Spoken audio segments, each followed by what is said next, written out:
நான் தான் உங்கள் அபிநயா. இவ்வளோ நாள் நீங்கள் என் சேனலுக்கு இவ்வளோ சப்போர்ட் கொடுத்ததுக்கு ரொம்ப தேங்க்ஸ்.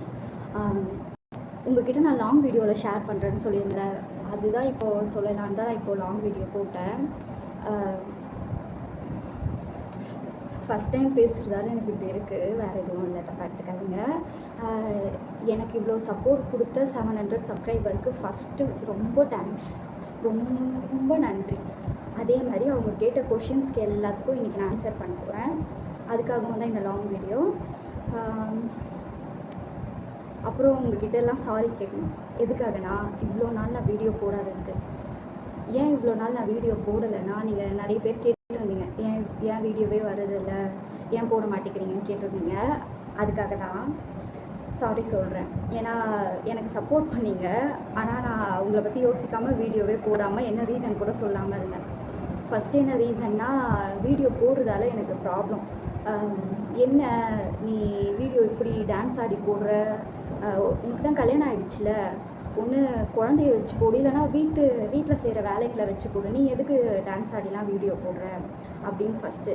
இது யார் பேசுவானா, நம்மளை சுற்றி இருக்க அந்த 4 பேர் தான் பேசுவாங்க.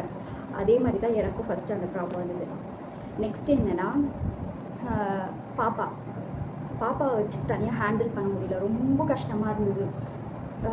ஒன்று பாப்பாவை பார்க்கணும், அடுத்து வீட்டு வேலை பார்க்கணும், நெக்ஸ்ட்டு நம்மளுக்கு அடுத்து ஒரு பிரச்சனை கண்டிப்பாக வரும், அது ஃபேஸ் பண்ணணும். அதில் தனியாக என்னால் வீடியோ போட முடியல.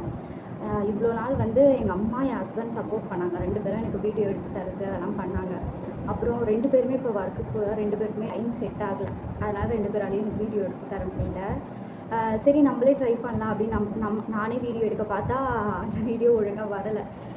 சரி கிளாரிட்டியாக ஒழுங்காக என்னால் எடுக்க முடியல. சரி பாப்பா அடுத்து வர அகிலேஷை வச்சுட்டு என்னால் எதுவுமே பண்ண முடியல. அகிலேஷ் வீடியோ எடுக்க போகிற நேரத்தில் தான் ஏதாவது ஒன்று பண்ணுவான், அழுவான், இல்லை அவனுக்கு அப்போ தான் விளையாடணும்னு தோணும், அந்த மாதிரி ஏதாவது ஒன்று தோணும். இப்போ கூட அவன் தூங்குறான், அந்த டைமில் தான் சரி நம்ம வீடியோ எடுக்கலாம் அப்படின்னு வந்தேன். செகண்ட் ரீசன் அது. தேர்ட் ரீசன் நான் ரெண்டல் ஹவுஸ், வாடகை வீட்டில் தான் இருக்கேன். ஹவுஸ் ஓனர் வீடியோ போடுறது அவங்க அவ்வளோ அதை மைண்ட் பண்ணலை, அது பெருசாக எதுவும் எடுத்துக்கல. ஆனால் நாங்கள் வீட்டில் இருக்கிறது பெரிய பிரச்சனை பண்ணாங்க. என்னடா இது, சினிமாக்காரங்களுக்கு தான் வீடெலாம் கொடுக்க மாட்டாங்கன்னு பார்த்தா அதுதான் நான் கேள்விப்பட்ட வரைக்கும். அதுதான் சினிமாவில் சினி இண்டஸ்ட்ரியில் இருந்தால் வீடு தர மாட்டாங்க, இல்லை யூடியூபராக இருந்தால் வீடு நம்ம இப்போ தானே ஸ்டார்ட் பண்ணியிருக்கோம், நம்மளுக்கு எதுக்கு தர மாட்டேங்கிறாங்க அப்படின்னு நான் நிறைய யோசித்தேன். அவங்க அது ஒரு ரீசனாக வச்சாங்க, பட் ஆனால் அது உண்மையான ரீசன் கிடையாது. அவங்களுக்கு என்னென்னா, நான் டெய்லி அவங்க ஹிந்து தான், சாமி கும்பிடணும், அவங்களோட அது நான் தப்புன்னு சொல்ல வரலை. குழந்தைய வச்சுட்டு டெய்லி என்னால் பண்ண முடியாது, முக்கியமாக விளக்குலாம் ஏற்ற முடியாது. அவங்க என்ன விளக்கேற்றணும்னாங்க. சரி அதெல்லாம் கூட அவங்களோட நம்பிக்கை, நம்மளால் ஆனால் பண்ண முடியாது, அதான் ஆனால் அவங்க சொன்னாங்க. அடுத்து நாங்கள் வாஷிங் மிஷின் பால்கனியில் தான் வைப்போம், துணி நீங்கள் அங்கே வச்சு துவைக்கக்கூடாது. ஆனால் நாங்கள் அங்கே வீடு போய் 1.5 வருஷம் ஆச்சு, அவ்வளோ நாளில் அவங்க கேட்கல, இதை கேட்டாங்க.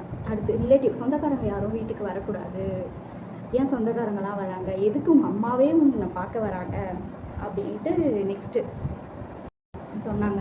சரி ஓகே. அடுத்து ஒரு ரீசன், இதுதான் தாங்க முடியாத ரீசன், குழந்தை சும்மா அழுவுது. குழந்தைனா அழுதானங்க செய்யும், உங்களுக்கு தெரியும், குழந்தைனா அழுவும் தான், சிரிக்கும், விளையாடும், எல்லாமே பண்ணுவோம் தான். இனி நாங்கள் குழந்தை வச்சுருக்கிறவங்களுக்கு வீடு தர மாட்டோம் அப்படின்னு நீங்கள் வீடு காலி பண்ணோம். ஓகே நாங்கள் காலி பண்ணிக்கிறோம். பட் அவங்க பண்ணதே இல்லை, அவ்வளோ நாங்கள் சரி அதை விடுங்க, அந்த பிரச்சனையில் நான் வீடியோ போடல. ஏன்னா வீடு தேடணும், வாடகையில் இருக்கிறவங்க எல்லாருக்குமே தெரியும் வீடு கிடைக்கிறது எவ்வளோ கஷ்டம், ஷிஃப்ட் பண்ணுறது எவ்வளோ கஷ்டம்ன்ட்டு. குழந்தைய வச்சுட்டு வீடை ஷிஃப்ட் பண்ணும்போது அவ்வளோ பிரச்சனை இருந்தது, அதெல்லாம் பார்த்துட்டு இருந்தேன். உங்கள்கிட்ட நான் சொன்ன மாதிரி லாங் வீடியோவில் ஒன்று சொல்கிறது இதுதான். சொந்த வீட்டில் இருக்கிறவங்களுக்கு அவ்வளோ தெரியாது, ஆனால் வாடகை விடுறாங்க பாருங்கள் ஹவுஸ் ஓனர், அவங்களுக்குலாம் தான் சொல்கிறேன். ஏன்னா அவங்க வச்சு அவங்களோட ஓன் ஹவுஸ் தான், நம்ம இல்லைன்னு சொல்லலை, நம்ம ஹவுஸ் இல்லை தான் அது. ஆனால் நம்மளோட சூழ்நிலையிலேருந்து அவங்களாம் கொஞ்சம் யோசிக்கணும், அதை தான் நான் சொல்ல வரேன். ஏன்னா நிறைய பேர் இங்கே வாடகையில் தான் இருக்கீங்க, முக்கியமாக சென்னையில் இருக்காங்க. எல்லாரையும் நான் தப்புன்னு சொல்லலை, சில பேரை மட்டும்தான் நான் சொல்கிறேன். அவங்கள தான் கொஞ்சம் பார்த்து, ஏன்னா நம்ம ஃபேமிலியில் இருக்கிறவங்க நம்ம வீட்டில் இருந்தாங்கன்னா நம்ம அப்படி போக சொல்லிடுவோமா, அந்த மாதிரி தானே ரெண்ட் கொடுத்து இருக்கோம். நம்மளையும் கொஞ்சம் யோசிக்கணும். எனக்கு இதெல்லாம் தான் ரீசன். ஏன்னா எனக்கு ரொம்ப ப்ரெஷராக இருந்தது, ரொம்ப கஷ்டப்பட்டேன். வீடு கிடைக்கல, அது வேறு ஃபுல்லாக வெயில் டைம். அந்த டைம் வந்து அவ்வளோ யாரும் காலி பண்ணலை. வீடு நான் கிடைக்கவே ரொம்ப கஷ்டமாக இருந்தது அந்த டைம் பார்த்து. ஏன்னா ப்ரோக்கர்ஸ் கிட்ட போக முடியாது. நோ ப்ரோக்கர்ஸ் ஆப்னு உங்களுக்கே தெரியும், அதில் கூட ட்ரை பண்ணி பார்த்துட்டோம், காசு கட்டி அதுலேயும் வேஸ்ட். அப்புறம் எப்படியோ வீடு தேடி ஷிஃப்ட் பண்ணிட்டோம். நைட் இத்தனைக்கும் மழை டைமு. அன்றைக்கி ஷிஃப்ட் பண்ணும்போது மழை, செம்ம மழை. நைட் இருக்கும் ஒரு 11:30 தான் இங்கே ரீச் ஆனோம். நாங்கள் ரீச் ஆகி நைட்டு தூங்க 2 o'clock ஆகிடுச்சு. பரவாயில்ல, இப்போ நாங்கள் வந்திருக்க ஹவுஸ்னால எங்களுக்கு எந்த பிரச்சனையும் இல்லை. அவங்க 2 o'clock வரைக்கும் எங்கள் கூட இருந்து எல்லாமே எங்களுக்கு பண்ணி கொடுத்தாங்க. செம்ம ஸ்வீட் தான் அவங்க இப்போ ஒருத்தருக்கவங்க. எனக்கு எந்த பிரச்சனையும் இல்லை. இப்போ ஓகே, இப்போ நான் ஓகே ஆகிட்டேன். கொஞ்சம் எல்லாம் செட்டில் பண்ணி வீட்டில் எல்லாம் ரெடி பண்ணுறதுக்கு கொஞ்சம் இப்போ நான் ஓகேவா ஆகிட்டேன். அதனால தான் இப்போ நான் வீடியோ போடவே ஸ்டார்ட் பண்ணேன். இந்த ரீசன் தான். அப்புறம் 4வது ரீசன் என்னென்னா, பாப்பாவுக்கு உடம்பு சரியில்லாமல் அம்மா ஆகுது. அடிக்கடி அகிலேஷ்க்கு உடம்பு சரியில்லாமல் அது ஏன்னு நாங்கள் செக் பண்ணி பார்த்துட்டோம். நோய் எதிர்ப்பு சக்தி கம்மியாக இருக்குது அப்படின்னு சொல்லியிருந்தாங்க. சரி ஓகே, ஆனால் எதுக்கு ஃபீவர் வருது, அதுக்கும் இதுக்கும் என்னென்னு பார்த்தா, ப்ரெக்னெண்ட்டாக இருக்கும்போது நான் சரியாக டேப்லெட்ஸ்லாம் எடுத்துக்காதால தான் அவனுக்கு அந்த மாதிரி அப்படின்னு டாக்டர்ஸ் சொன்னாங்க. அதனால அடிக்கடி உடம்பு சரியில்லாமல் ஆகுது. ஏன்னா உங்களுக்கே தெரியும், அகிலேஷ் ஃபஸ்ட்டை விட இப்போ எவ்வளோ ஒல்லியாகிட்டா, அவன் சரியாக எப்படி இருக்கான்னு உங்களுக்கே தெரியும். ஆக்டிவாக இருக்கான், பட் ஆனால் ஃபஸ்ட்டை விட ரொம்ப என்ன சொல்கிறது, உங்களுக்கே பார்த்தா தெரியுதுல்ல அகிலேஷ் எப்படி இருக்கான்ட்டு. அதனால அடிக்கடி உடம்பு சரியில்லாமல் அந்த அகிலேஷ்க்கு மேனேஜ் பண்ண ரொம்ப கஷ்டமாக இருக்குது. அதுதான் வேறு எதுவும் இல்லை. இந்த ரீசனால தான் நான் வீடியோ போடலை. அது இல்லாமல் நான் ஃபஸ்ட்டு சொல்லியிருந்தேன்ல 4 பேர், அந்த 4 பேர் தான் ரொம்ப ப்ரெஷர் மீன்ஸ் நம்ம காதுபடியே பேசியிருக்கோம்ல, நம்மளை பேசுகிறாங்கன்னு தெரியும், நம்ம காதுபடியே நம்மளை பேசுவாங்க. அது நமக்கு எவ்வளோ ஹர்ட்டிங்காக இருக்கும்னு உங்களுக்கு தெரியும். உங்களையும் பேசியிருப்பாங்க, எல்லாரையும் பேசிட்டு தான் இருப்பாங்க. அது நம்மளுக்கு இல்லை, பேசுகிறவங்க எப்போவுமே பேசுவாங்க, அவங்கள தாண்டி போகிறது தான் லைஃபு.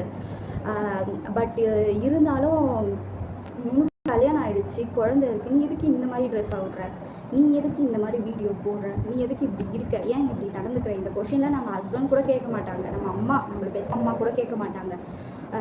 ஆனால் அவங்க 4 பேர் கேட்கும் போது நம்மளுக்கு கொஞ்சம் கஷ்டமாக தான் இருக்கும். அந்த ரீசனால தான் நான் வீடியோவே அவாய்ட் பண்ணேன். ஆனால் இப்போ நான் புரிஞ்சுக்கிட்டேன். அவாய்ட் பண்ணலை, நான் கொஞ்சம் பிரேக் விட்டேன். ஆனால் இப்போ நான் புரிஞ்சுக்கிட்டேன், பேசுகிறவங்க பேசிகிட்டே தான் இருப்பாங்க. அவங்களுக்காக நம்ம பார்த்தா நம்மளால் வாழ முடியாது.